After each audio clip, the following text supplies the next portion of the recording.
আজকে আমি এসেছি রিসর্ট থেকে লাভা। এসেই উঠলাম একটা সুন্দর হোমস্টেতে। না এটা নয়, হ্যাঁ এইটা, যেখানে নিচে 1000 টাকা including food and stay.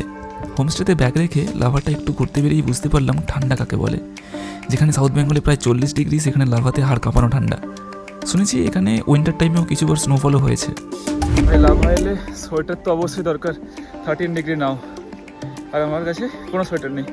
কালিম্পংয়ে Sunday ছিল, পুরো মার্কেট বন্ধ, কিছু কেনা হয়নি। আর লাভাতে কোনো দোকান নেই।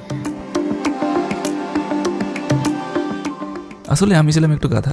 এক তো নর্থ বেঙ্গল এসেছি কোনো সোয়েটার না নিয়েই, তারপর লাভা মার্কেটটাই না ঘুরে বলছি কোনো দোকান নেই। যাই হোক, 500 টাকা দিয়ে এই সোয়েটারটা কিনলাম। Now I can travel.